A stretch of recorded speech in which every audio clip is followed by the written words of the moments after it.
Hello. You have sound on. I have sound on because I'm a bad cat. Hello! And thank you for being patient with us. We're having internet trouble in the whole neighborhood. You know it's Intel. We don't actually know any of our neighbors, but we know that our internet provider is unreliable. Is shady. Normally we get 5 megabits per second upstream bandwidth, and tonight we're pegged at 2.5. Normally I stream at 2.5, so I'm streaming at 1.5, so hopefully the quality is still okay. Acceptable, and hopefully we don't get disconnected, but if we do, we'll start again. So just go to my main channel and look for the stream that starts. Hopefully the internet will be strong enough to pick up the continuation stream. So welcome to Survival Coloring. This is day 21, a brand new week, lots to cover. 2 special guests this week, with our first special guest being Mama TEK. Mama TEK. Mama TEK. Mama TEK. TEK supports mom. Oh, He has a mother. a mother. Oh, baby. She's a lovely, lovely, lovely lady. Some of you already know her. Her name is Ginger, and we'll call her in a few minutes. But first, I promised you that every day until Mermaid Madness Weekend Colorathon, I will give you one piece of information, of trivia about Mermaid Madness. And today's update is that most streamers have already set up their streams, so you can actually go to the channels. All the channels are listed in the video description below. I linked the actual schedule for Mermaid Madness. I'll be posting that link in every single video from now on until the weekend of the madness. So you can go into the description after the show, click on the schedule, and there you will have all the channels with their links. So you can actually click on the channel and see what they have planned for the weekend. The streams are already set up. You can see their thumbnails. So you can already start giving them the thumbs up and set your reminders. And since reminders are kind of unreliable on YouTube, maybe it's a good idea to actually set real reminders in your phones or in your computers, or put a sticker on your fridge or something, pin it to your dog. Something. Or program your home automation system to send you an alert at 5:30 p.m. or an hour before sunset on Thursday. That's what I did. That's what he did. So I have both of my streams already set up, and we're going to show you a clip of what the what the thumbnails look like. So when you go to my main channel, or if you follow the links that I have in my Facebook group, you will see that I have these 2 shows already set up. One of them will be on Saturday, and it will be on jellyfish, all things under the sea that are jelly-like and transparent and translucent and all that sort of. These don't have sound, right? They don't have sound. So, but we're talking over them? We're talking over them. Oh, okay, good. Let me know when you're ready. I'm ready. I'm ready too. They're just a few seconds long. It's only to show what the thumbnails actually look like. So when you see this one, that's going to be my Saturday stream, and that will be with Matt and Dawn Davidson. And this is my Sunday show on lionfish, and that is Cheryl LaFond. I will introduce a lot of her art as well. Both brilliant, brilliant, brilliant artists. Well, I guess all 3, Matt and Dawn, are not one artist. They're 2 artists. But they're an amazing couple, and we'll actually have them live on the show, so don't miss that. And on both streams, I will have giveaways. The giveaway prizes this time around are different from what we previously did in Epic events. This time, the prize is the coloring page of your choosing by the artist that is featured in that video. So on Saturday, it will be Matt's art. That's like one of those things where it's like, Jane went 3 miles towards Bruce, but Bruce went 5 miles towards Edwin. How many cats did they own? That's right, that's right. Well, there will be cat herding, of course. So we'll have our giveaway 60-second, everyone punch in your numbers, and then we'll declare a winner. And the winner will get to choose one of the pieces submitted by the artist featured in that episode. So definitely you want to catch these shows live. Of course, if you don't, there will still be a rerun, and the giveaways are not the only reason to join, but they're fun, so you definitely don't want to miss them. And also on the second show, the Lionfish show, I will be making a really, really big announcement that I'm I'm really excited to tell you guys right now, but I said I wouldn't until Sunday, but it's super exciting and it's super good. That is all that I will say. It's okay. She trained me to do that. We were practicing all afternoon. That's right. So having said that, let's now introduce Ginger. I made a little clip to show you who Ginger is and what she does and her creations because she is also an artist. We can talk over this clip as well. In fact, you should talk over this clip. Even though you haven't seen it, you have seen all the things that will be featured in it. So I'm going to put tech support on the spot and make him voice over this clip that we're about to see. Meet Ginger. This is my mom. Her name is Ginger. That's her crazy craft room. That's one of the 2 crazy craft rooms. It's actually, she cleaned it for that photo. Yep, there she is. She's my mom. That's me, worried about my mom coming on the show tonight.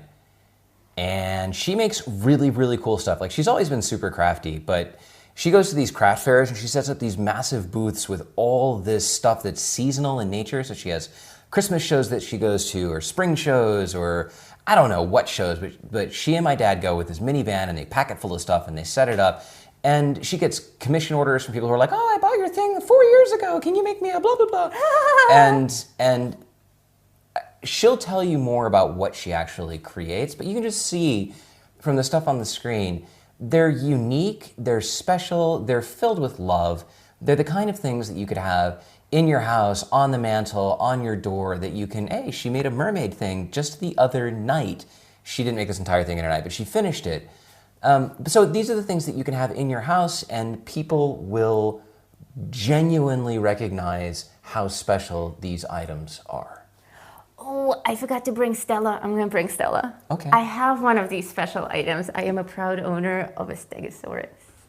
A limited edition Stegosaurus. Yes, no one else has them anymore. Stegosauri are very rare. Yes. In the Pleistocene era, the Stegosaurus was largely recognized for its skills in library science and accounting. Both of these were very specialized in the dinosaur kingdom because, well, it's commonly believed that the dinosaurs were reptilian in nature and that they couldn't read. But the truth of the matter is that not only could they read, they were also excellent cooks. And that largely contributed to their extinction. But we have one. We have one. We have a Stegosaurus. Her name is Stella, and she's handmade, and she has a teddy bear. And she does our accounting. That's right. She's amazing. Okay, so let me explain what I'll be working on this drawing board. Will you kindly switch me to it so that I can start coloring while we call Ginger. And give me 1 second. I have to find something on my phone. So keep them entertained with poetry, please. So when I said that it contributed to their extinction, you might think that it's because they were excellent cooks and they went extinct that they cooked and ate each other. But this isn't actually true. What happened was... What happened was there was a horrible accounting error that resulted in a misdirected shipment of dinosaur pellets from the moon. And since they arrived late, the Stegosauri were not responsible for this. The Stegosauri they'd gone on vacation, and they had brontosauruses filling in for them, like Littlefoot from Land Before Time. And that's good. I can stop making up stories now because Lisa has given me the indication that I am off the hook. And also a subliminal message to you guys. What does this remind you of? Any thoughts? Any ideas? A mermaid. No, like and subscribe. Oh, yes, please click the like button on the video. Okay, so while we get Ginger on the phone and we speak with her about her crafts and ask her the questions that the patrons have already prepared for her, I will be adding the water effect behind my merpups. I'll be approaching this page a little bit different from how I've been teaching you my other coloring pages. So normally I would start with my white charcoal and establish the light source and stuff like that. And we will get to white, don't worry about it. But I tried something new on Cheryl LaFont's lionfish picture, and it turned out really cool, where I just started with the background with my Black Widow pencils.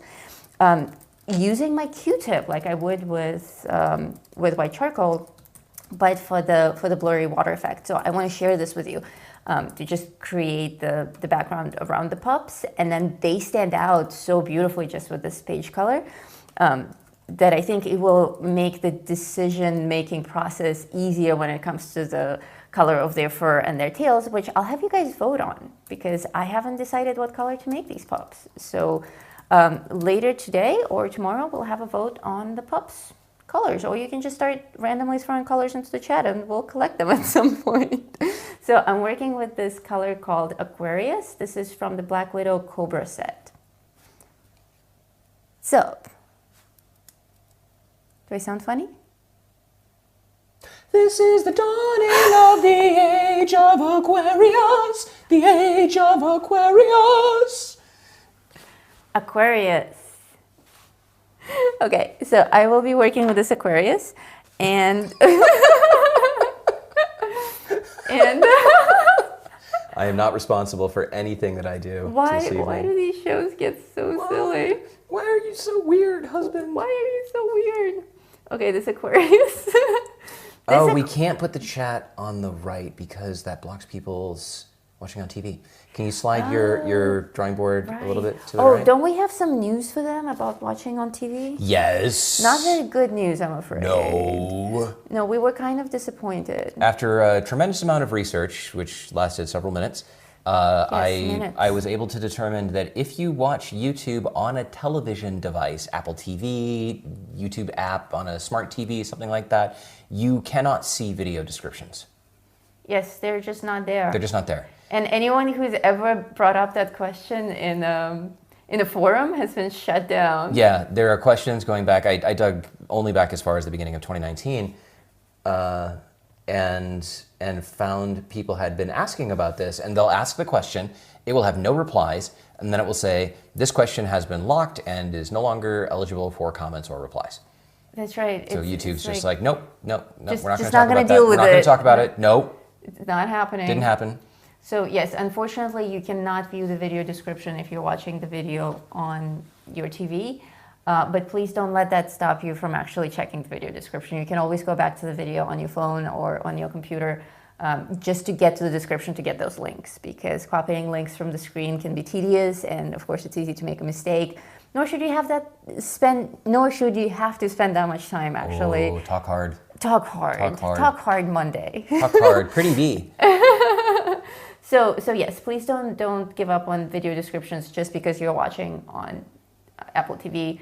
Please do take a moment to go to that video on your phone just so that you can click on the links. I suspect that it is not because YouTube is run by Stegosauri or Tyrannosauri or Brontosauri. I suspect that it is because video descriptions tend to have links in them, and if you try to click them on your TV, you get nothing. Or you get taken out of the YouTube app, and they don't want you to do that either. Plus, people watch TV for TV, so what's the best experience? Like, if you're watching TV, you don't pause and like scroll down to the television show description back on the TV guide page and like figure out what you're watching. You want to watch TV. YouTube is driven to make you watch more videos so you can watch more ads, so they can make more money, and anything that takes away from that part of the experience, well, they're just not going to give it to you. That's right, exactly. All right. All right, let's call Mom. Calling the moms. Please be nice to me, all of you in the chat. My dad's in the chat. You can ask questions in the chat. We have questions for her. We'll probably run a little long here for as long as there are questions. Yes. Be kind. Be gentle. Are you nervous? I'm not nervous. You sound not nervous. Are you kidding? I got this. Okay. I already know everything she's going to say. I think. Oh, trying to make it on speaker quick before she answers. Don't forget to hold. Hello? Hello. You're real! Hi, Mom! Hey, Mom. Hello! Hey, son. Okay, so hi, thank you for joining us on Lisa's Coloring Survival livestream. Oh, I enjoy watching you guys, and your interplay is so delightful. Thank you. It's because we're silly. Silly. All right. So we have a bunch of questions. Well, should we have her introduce herself first, or is tech support's mom enough? Okay, I guess Mama we can do Tech. that. So, Mama Tech Support, if you would be so kind as to tell our interested audience a little bit about yourself and maybe where you are, how you got into crafting, what you had for dinner. I don't know, anything at all. Pretend that you're posting on Twitter. Oh, I have 126 characters or something. 140. That's I think you have 250 now. They realize that people are loquacious. You have the floor. Well, let's see. My name's Ginger, and that's short for Virginia. If someone calls me Virginia, I know they don't know me. So it's been Ginger for many years since I was a child. And I currently live in Las Vegas. We lived in Colorado for many years and in other places. My father was in the Navy, so I traveled a lot as I was growing up. My mother is Australian by birth. She was a war bride from World War II. And so we have traveled as children, and then as an adult, I joined the Navy, and I traveled. And one of the places I ended up with was in Hawaii, where I met my delightful husband of almost 50 years. Almost 50 years. Who was in the Navy. Yeah. And it wouldn't have anything to do with him because he was in the Navy and I didn't want to marry a Navy man. But he won my heart, and here we are, lo, these many years later. So currently we live in Las Vegas, which is going to be probably our last place to live, our retirement home. And Unless you we come to enjoy the Chile. heat. What did you say? Unless you Well, come to yes, Chile. Well, that's true, but I don't see in your plans building a house like I want in Chile on your property, so probably not right now. We could just move out of the one that we have and into the guest cabin. You can have this one. How's that? No, never gonna happen. So you're in Las Vegas. That's cool. Do you go gambling all the time? Because that's No, we don't gamble. That's what's good about being in Las Vegas. We do eat their food, and everything's shut down now, so we're eating at home. Yes, but according to the interview that I saw with the mayor of Las Vegas, you guys are like casinos can beat the. Actually, you know, we're just not going to talk about that. No politics on the show. There's enough silly people out there in the planet. We don't need to. Okay, so That's correct. so Questions. we have questions. The first question is, hey mom, has Adrian always been this funny? Adrian has always had a very quick wit, which we discovered very, very early in his life when he started once he started talking. His brain has always been so enlightened that when he started talking, it was just like, where is this coming from? In fact, I could tell stories about you all day long, dear. I know. When he was a child, and one Christmas we gave him a small mechanical screwdriver set, and I still remember his little 3-year-old voice saying, "What can I screw?" Wandering around the house looking at switch plates and various other things. It was probably not the best gift to give a 3-year-old to take things apart. Well, It worked out well. yeah. And he had a lot of humor that he didn't even know was humor. He just would always kind of self-satisfy himself in a conversation. He would come up with things, and then he would say, "Oh, that's a good answer." And a story I was going to still does recall that. with you guys is when Adrian was very young, he had a lot of separation problems. So if I was going to leave the house and Dad and I were going to go on a date, he had older sisters who were going to take care of things, and so there was never not very often was there a babysitter involved, but his older siblings. And we'd start to go, and he'd start to pout up and cloud up, and where are you going? And he'd get this little twinge in his voice. And one of the times we were doing that when he was about 4, we were going bowling. And that's what we told him. We said, we're not, going very far. We're just going to go bowling. And he had a quizzical look on his face, and he said, "Bowling?" And I know he watched it on TV, so I knew he knew what it was. And I said, "Bowling. Bowling's where you roll a ball down the alley, and it hits pins." And he said, "You roll a bowl?" And we said, "No, you roll a ball." And he said, oh, bawling. But he was perfectly satisfied with that answer. Yeah, because I imagine as a child, I frequently thought I was smarter than everybody else. Well, you were, and so it was a little difficult to keep it contained. We're not going to tell those stories. I'm not going to tell you all those stories. But there's a lot of them. Oh, yes. So the next question is where do you get your inspiration when it comes to crafts? And has it kept your moods positive during these challenging times? Well, that's a double-ended question. So let me first of all say that I learned to sew when I was a child, largely because my mother was a sewer, and I was very tall, so I was very gangly as a young child, and finding clothes to fit me was very difficult. So my mother sewed a lot of my clothes, and then when I started to be able to sew, I started sewing my clothes, and I sewed clothes most of my life. I sewed clothes because it's hard to find tall clothes. It's a little bit easier now, but it was hard then. So I didn't really get into crafting too much until I had kids and I was doing crafts with them. And I think that one of the questions that you sent me, Lisa, revolved around crafts as a child. Yes. We used to make Christmas ornaments. And so we'd spend a fair amount of time making Christmas ornaments. And I had ornaments that I had saved from Jay's childhood. I call him Jay because that was what we called him as a young man, but Adrian's childhood. Oh, hang on. Let me explain that. Yeah. So in the beginning, when my mom said that her name is Virginia, but she goes by Ginger, and if somebody calls her Virginia, she knows that they don't know her. My first name is actually Jared, but nobody ever called me Jared. Growing up, the family called me Jay. And somewhere around the age of 16, I decided that Jay just wasn't dark and spooky enough, so I began to use my middle name of Adrian. And J. Adrian doesn't work. So Adrian's stuck. I've been Adrian since around that time. The family still calls me Jay because they're the family. Nobody calls me Jared. So if somebody calls and asks for Jared, much like my mom described, I know that they don't actually know me. So it's interesting that we ended up in the same name strategy. So yes, if she refers to Jay, that's me, and none of you are allowed to call me that. Only the family. Only the family. That's a family love name. So at any rate, Adrian had time to make ornaments, and I kept them. I keep a lot of mementos, so I kept them.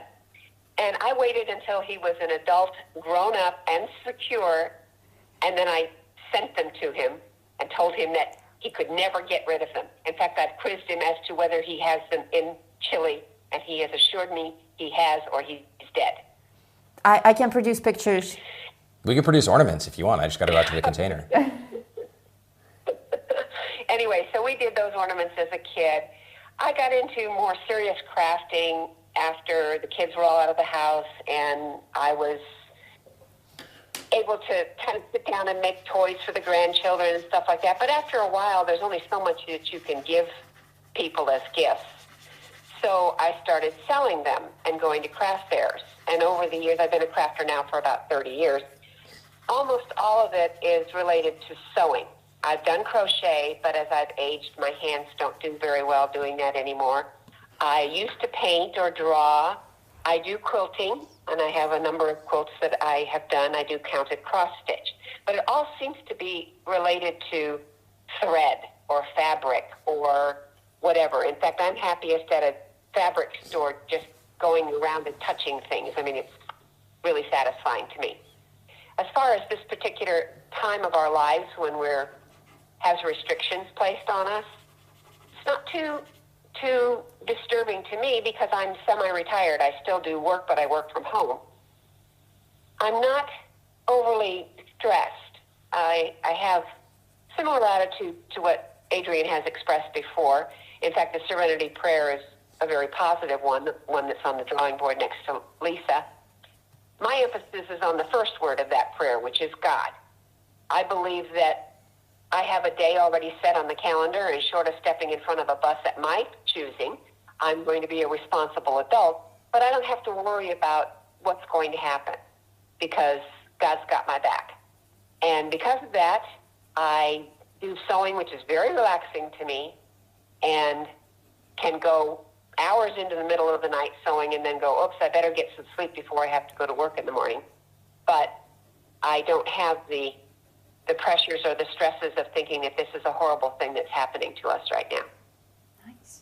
That's a nice way to look at it. Yeah.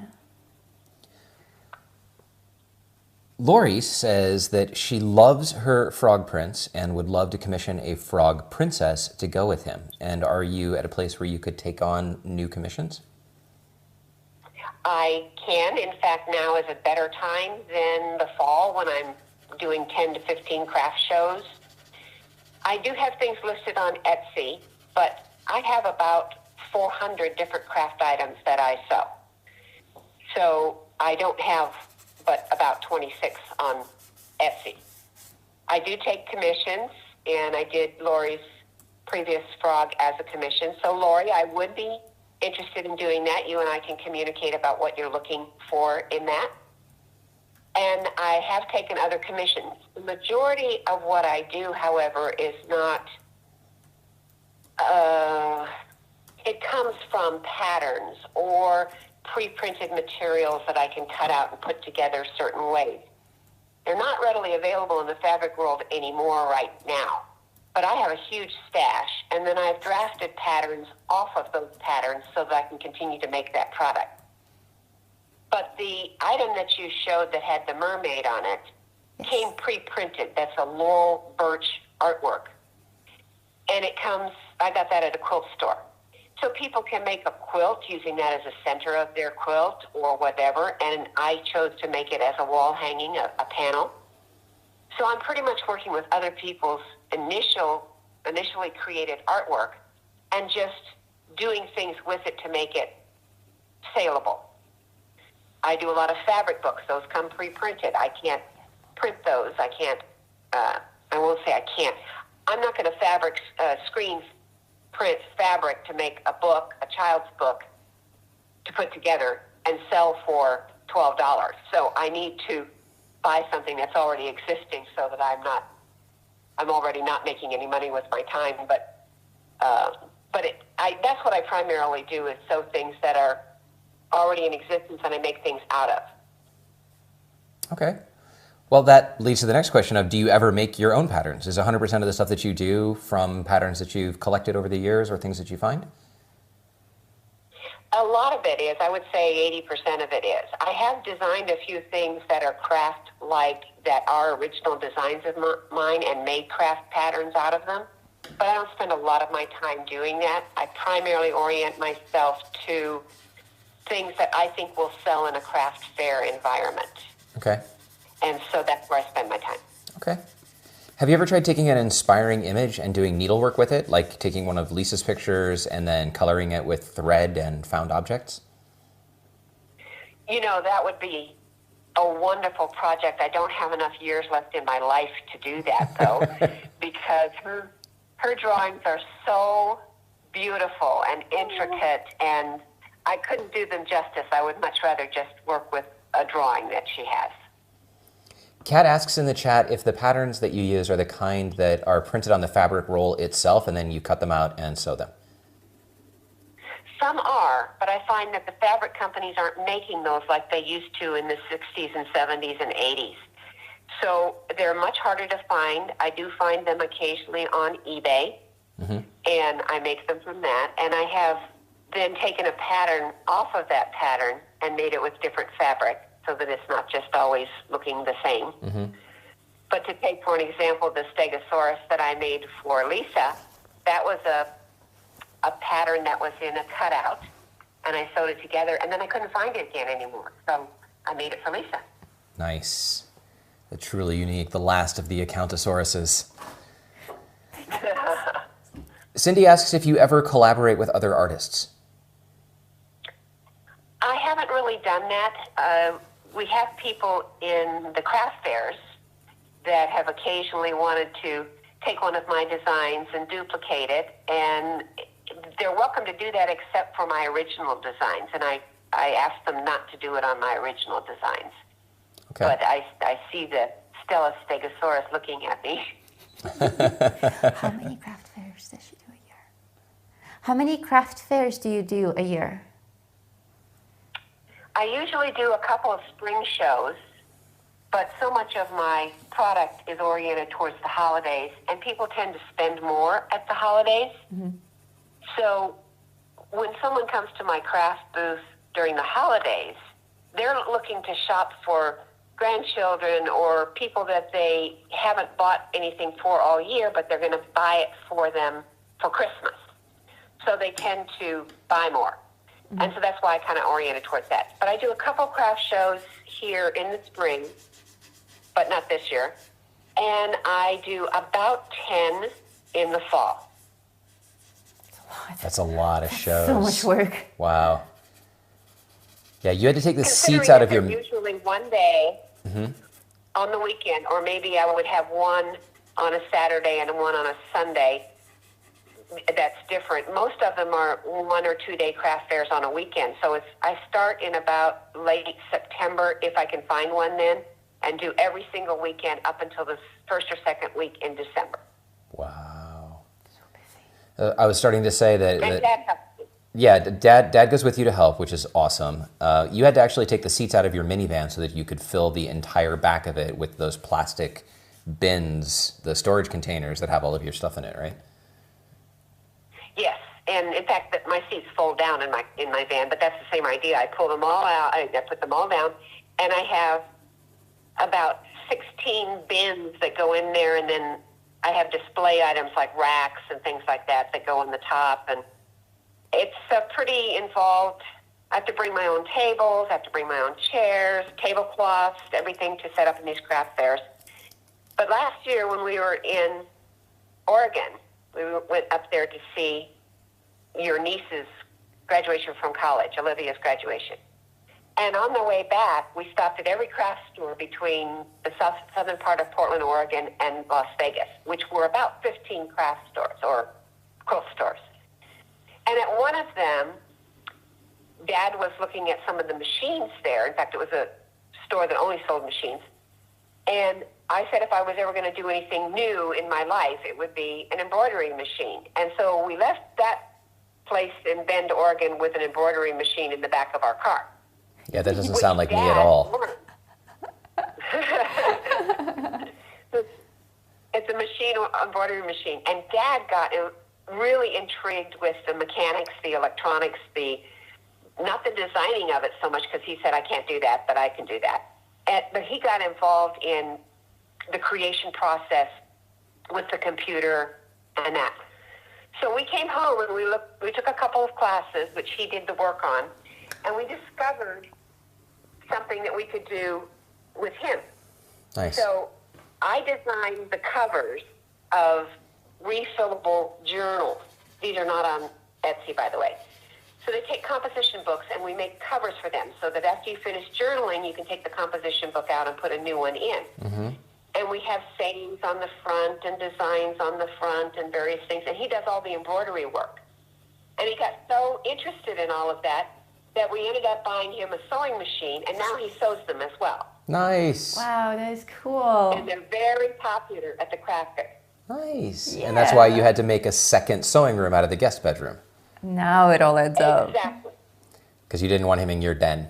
Well, there wasn't any more room in my room, and he wanted his own room, and so we have sewing room 1, which is mine, and SR2, which is his. Nice. Sounds like quarters on a submarine. Right? Would you ever ship, or do you ever ship your Etsy stuff outside the United States? I have not done that, and part of the reason is I find that the freight, just shipping it within the United States, to me, is prohibitively expensive. So if someone's going to pay $40 for an item, and then it's going to cost them $50 to mail it to them, it seems to me that that's not an avenue that I have gone down. It doesn't mean that I wouldn't if someone's willing to do that. Mm-hmm. It's just that I haven't made that available on my Etsy site. Okay. All right. Reasonable enough. And I think you said this earlier. Do you do any kind of drawing or painting? I used to. In fact, I took art classes when I was in school, and I was a graphic artist, had my own advertising agency. That was my career. So I did do graphics, and I did enjoy it, but I just am passionate about the sewing, and so that's where my whole affection has gone. Okay. Sherry asked, where are your craft shows typically? They're all here in Las Vegas. When I lived in Colorado, I did them in Colorado, but the ones I do here are all in Las Vegas. And most of the time they are at churches or people that are raising money for a school or something like that. And then I pay a fee for a booth, and then I bring if it's outside, I bring my tent and all of those things. If it's inside, then we set up tables. And they're usually one-day craft fairs. Okay. Cool. All right, I've saved the last question for last. The question is, did you ever do arts and crafts with baby tech support? Well, that was talking about the ornaments. Okay. When we did those as a child. But I don't know that, other than school events, Adrian and the other kids would always come home the night before some project was due and say, "Oh, I have a project due tomorrow," and we'd have to sit down and create it. Do you remember doing that for one? Oh yes. Do you have details about it? Was it perhaps Native American themed? Yes, it was a sand painting of a kachina. Okay, so I would like for you to tell. I would like for you to tell your memory of the story, and I will tell my memory of the story, and we'll see how time has shifted our perspectives. I've only heard one version of this story. Well, the only thing that I can really remember about it is that it always has to be done at the 11th hour. Yes. And so it was needing to be done for the next day. But I'll let you fill in the details. Okay. So I remember telling my mother that I had this thing that was due tomorrow where we had to somehow make like a kachina doll or something. We grew up in Arizona, so we had to make something that was Native American themed for the next day. And she was displeased that I had waited until the last minute and proceeded to manifest this thing in really no time at all, because that's how talented she is. Now, I recognize as an adult that her discontent with it being at the last minute was that she probably had something else that she wanted to do that evening. She had her own project. She wanted to watch Hill Street Blues or MASH or Cagney and Lacey or draft something or whatever. It didn't matter. That was time that I had stolen from her, but she was generous enough to thump, thump, stomp, stomp a little bit and then produce in the space of about an hour this. She took a piece of sandpaper, she manifested a piece of wood from the garage, she cut it down, she glued the sandpaper on it, and then she drew on it with white glue and from somewhere produced colored sand that she then applied to the glue, and then the whole thing dried. And if you flip it over, it's actually labeled on the back. This is the Spirit of the Shooting Chant. And the thing that I remember most about this is, well, I understood why she was upset, at least in theory. She did this so quickly. I was like, what's the big deal? And I experienced that as an adult as well, where I'm capable of doing things quickly, but it's the principle of the thing. But people always say, but it's so easy. It's so easy, you should just do it. And no. So she was generous, she did it, and I still have it, and there it is. Look, 1982, that's the year I was born. 1982. Oh, how old were you? You were like 9. I turned 9 in 1982, so depending on when, yeah, I would have already, that was probably the end of the spring, so I was 8. This is really good. Now, in the suitcase that has the various things from my childhood, not the Christmas ornaments, those are in another box, but has various other things from my childhood that my mother was kind enough to keep for me as a responsible adult. Well, keep for me until I was a responsible adult. There are lots of other pieces of art. And I frequently have conversations with Lisa where, because I refuse to draw. Like, you have to bribe me to get me to draw or color, as those of you on the show have seen. The Pizza Fairy. But this suitcase is filled with things. And I remember going through the boxes that you had, Mom, when I was up there, and there was a lot of stuff that didn't make the cut. But this is filled with books that I wrote and things that I colored and Battlestar Galactica stuff and stories. the gerbil who had no friends. Do you remember that, Mom? That's my favorite story ever. The I gerbil do. had no friends. What had happened with the gerbil that had no friend was that you had started school at 4. And so they had you in kindergarten. And you needed to also be in first grade. So you were in kindergarten for the first half and first grade for the second half. And in doing that, you were doing first grade work, but you didn't have the dexterity to be able to write your story out. You hadn't done that well. You were 4 years old.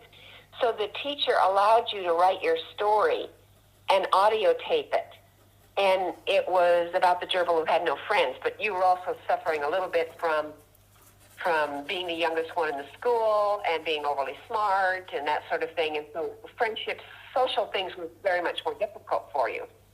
However, you did this wonderful story and illustrated it and everything, and it was just really insightful as to who you were. And I don't care if I kept that until you were 95 before giving it to you. I wasn't going to give it to you till you were responsible, but I do remember that story.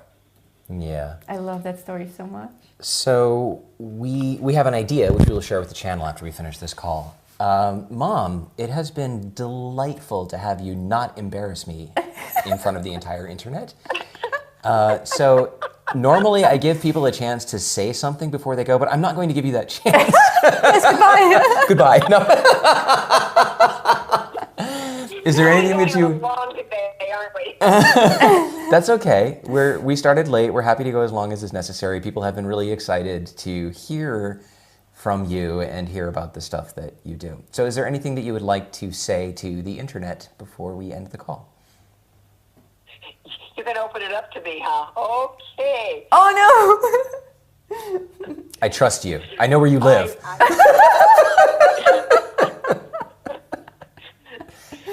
We could have many more stories. Dad's even interjecting, tell how you worked with a Commodore 64 computer.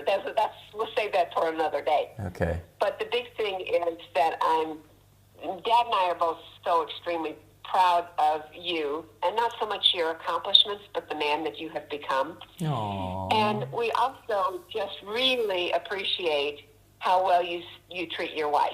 And that's something that we would have wished for any of our children or grandchildren, that they would have a relationship with someone that is as dynamic and personal and intimate as you and Lisa have developed, and we're very pleased about that as well. Well, thank you very much. Thank you. Thank you. That was for me, though. That wasn't for the internet. Do you have anything that you'd like to say to the internet, or is that enough? I think that was the message to the internet. My son is awesome. My mom just told the internet that I am awesome and she's proud of me. Thank you, Mom. Yes, you're welcome, dear. Okay. Well, I love you very much, and I will talk to you again very, very soon. Thank you for joining us. Yes, after the show.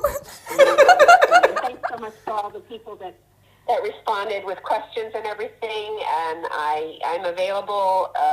They can contact me directly if you want to share that with them, because I don't have everything on Etsy, but if anybody's interested in more information, they can contact me directly. I give you permission. Okay, so anybody who's watching, if you want to reach out to my mom, contact Lisa on Facebook, and she will put you in touch with her. Right, I won't actually publish her contact, but I will give it to you directly. Yeah. Okay, Mom, thank you very much. We'll talk to you soon. Okay, Thank you, bye. Bye. And of course, the link to Ginger Snap Sewing is in the description below of the video, which you in the can't, description. which you can't see if you're watching this on Apple TV. But you can figure that out on your own. That's right. That was awesome. Are you okay? I'm fine. You look warm. Yeah, no, it's good. It's good. So two things. One, my dad said Teletech support work with test equipment from HP and the Commodore 64. I will tell that story, and then we will propose a new theme for, or a new what would it be? A show mechanic. A show. It's not an episode. It's like an episode. We had a word for it right before the show. Segment. A segment? Yeah, segment. Okay. Well, we screwed it up. So forget everything we just said. My dad worked for Hewlett Packard, and he was in sales for test and measurement equipment. So he would bring home oscilloscopes and spectrum analyzers and crazy things that he would then learn how to use so that he could demo them and sell them to companies like Honeywell and Sperry, and they would use them to build systems for the space shuttle and craziness.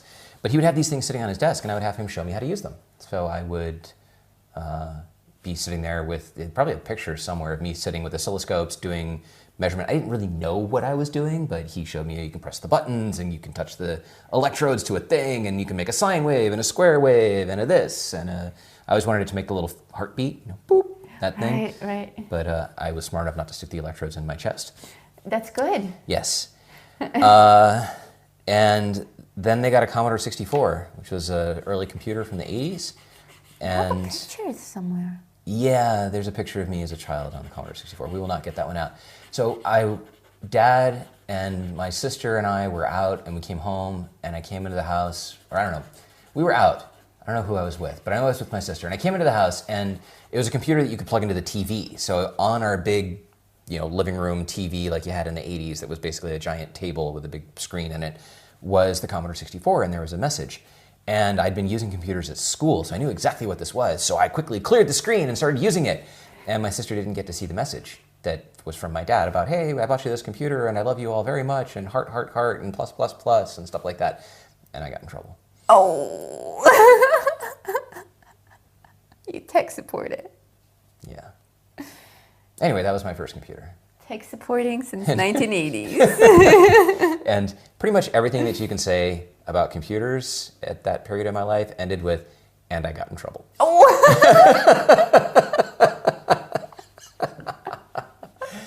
So I have all of this art from when I was a kid. And if you are at all interested, perhaps as a short segment, as a short segment in each of the live streams, we can do like a art flashback to baby tech. Baby tech.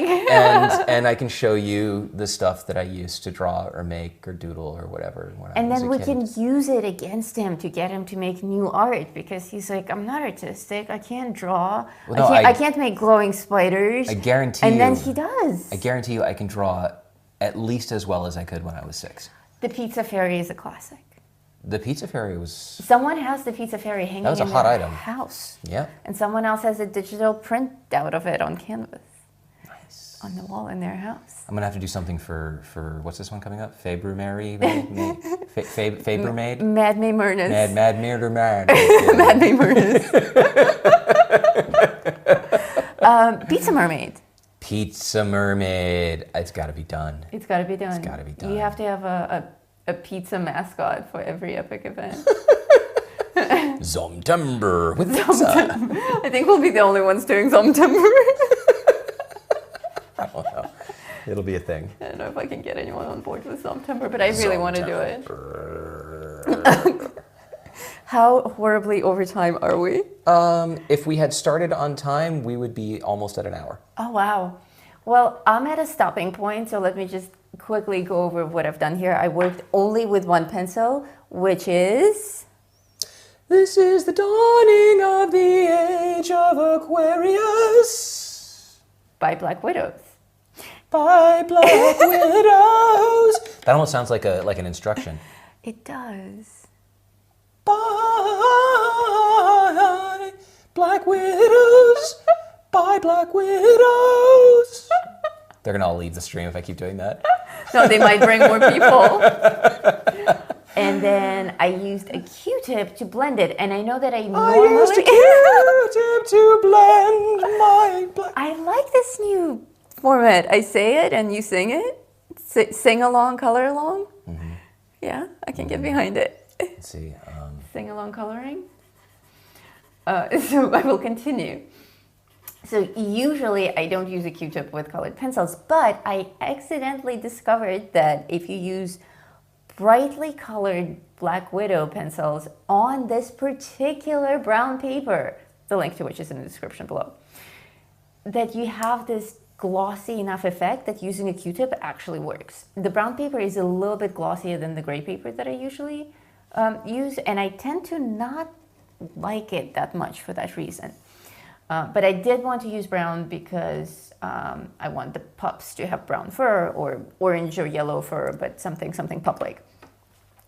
So I used brown, and in using brown, I discovered that I can do the whole Q-tip smear thing with Black Widows. I haven't tried Prismacolors yet, but with Black Widows, it works beautifully, so give it a shot.